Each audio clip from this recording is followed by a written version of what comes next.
There is a strange truth in wealth. The person doing the least may be protecting the most. In the markets of Edo, Japan, merchants lived in a world of uncertainty. Fires could erase entire districts. Harvests could fail. Roads could close. Prices could rise without warning. A reckless decision could destroy one shop and a family name built across generations. So the most disciplined merchants developed a habit that looked almost like inactivity. They waited. They did not rush into every opportunity. They did not treat constant movement as proof of intelligence. They understood that action has a cost, and that unnecessary action can quietly become a form of financial self-destruction. Centuries later, modern investors sit in front of glowing screens, buying and selling within minutes, reacting to headlines, rumors, charts, and fear. Technology has made action effortless, but not judgment wiser. The ancient lesson is simple, but uncomfortable. Sometimes the most profitable decision is the one you refuse to make. During the Edo period, Japan's merchant class occupied an unusual position. Merchants could become economically powerful, yet social customs placed them below samurai, farmers, and artisans. Wealth had to be handled carefully. It was not enough to earn money. A merchant family had to preserve reputation, relationships, inventory, credit, and continuity. This created a different understanding of success.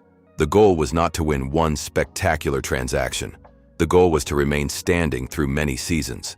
A merchant chasing rumors could lose working capital. A merchant who expanded too quickly could become trapped by debt. A merchant who mistook excitement for opportunity could damage the household for years. Restraint became a competitive advantage. Japanese thought contains a deep respect for timing, space, and controlled effort. In Zen, silence is not emptiness. It creates room for perception. In martial discipline, stillness is not weakness. It allows the fighter to see what movement would hide. Applied to money, non-action does not mean laziness.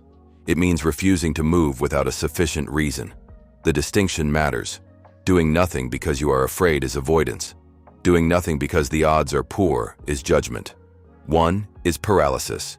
The other is discipline. The waiting merchant was still observing.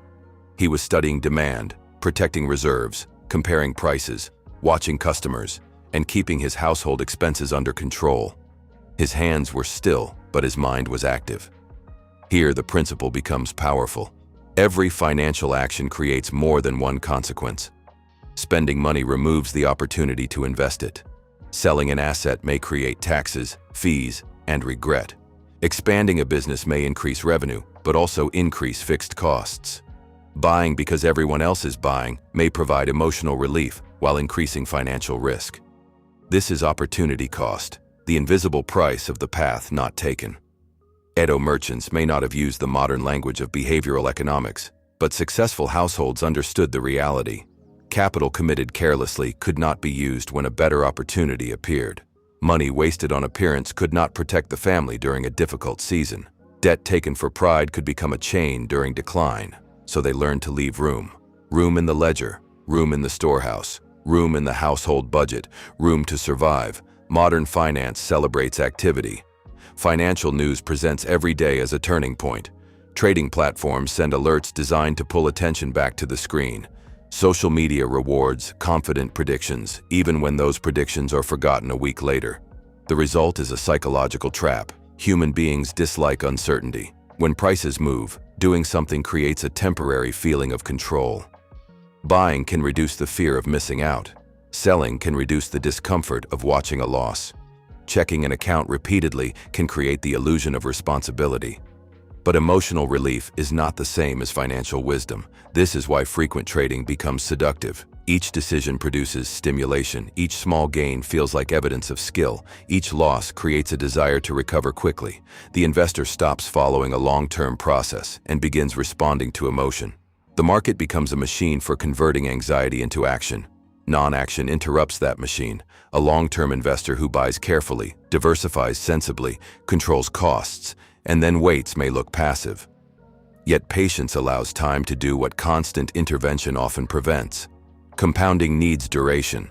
A sound plan needs stability. Good decisions need enough time to reveal their value. The tree does not grow faster because someone pulls at its branches. This does not mean markets should be ignored forever. It means decisions should be made according to principles rather than moods. The same lesson applies beyond investing. Consider consumer behavior. Modern advertising is built to make stillness feel uncomfortable. A new device appears, and the old one suddenly feels inadequate. A higher income arrives, and the previous lifestyle begins to feel too small. A discount creates urgency, even when the item was never needed. The purchase promises change. The excitement fades. The expense remains. Non-action creates a pause between desire and decision. In that pause, a person can ask, is this solving a real problem? What future choice will this purchase remove? Am I buying utility, status, comfort, or relief from boredom? That pause is a modern form of merchant discipline. Many financial mistakes begin with the belief that progress must be visible. People change investment strategies because the old one feels slow. They abandon budgets because restraint feels unrewarding. They chase higher returns without understanding higher risk. They increase spending to prove that their income has improved. But real wealth often grows in ways that are almost invisible. Debt quietly declines. Emergency reserves become stronger. Investments accumulate. Skills improve. Expenses remain stable while income rises. A household gains the ability to endure shocks without panic. Nothing dramatic appears to happen. That is precisely the point. Economic resilience is built before the crisis becomes visible. The Edo merchant, preparing for an uncertain season, did not know exactly when hardship would arrive. He simply understood that survival belonged to those who preserved options. In the same way, modern financial independence is not created by predicting every recession, market decline, or personal emergency. It is created by maintaining enough discipline that uncertainty does not force desperate decisions. This requires several practical habits. First, reduce unnecessary decisions. A simple financial system is easier to follow than a complicated one. Automatic saving, regular investing, clear spending limits, and a small number of long-term goals can protect the mind from constant negotiation. Second, create rules before emotion arrives.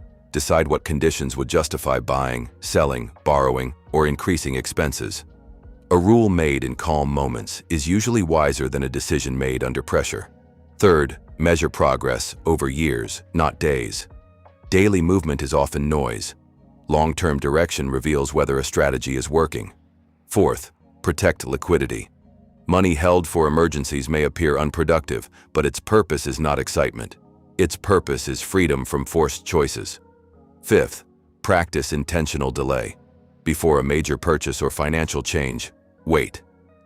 Time separates genuine need from temporary emotion. These habits are not dramatic. They will not produce thrilling stories each week. But wealth preservation has never depended on constant excitement. It depends on avoiding errors large enough to interrupt compounding. This is the hidden strength of non-action. It protects the future from the emotions of the present. The day trader may make dozens of decisions while the patient investor makes only a few. But the number of decisions is not the measure of intelligence. A person can work hard at destroying a sound plan. The question is not, what can I do today? It is, what deserves to be done at all?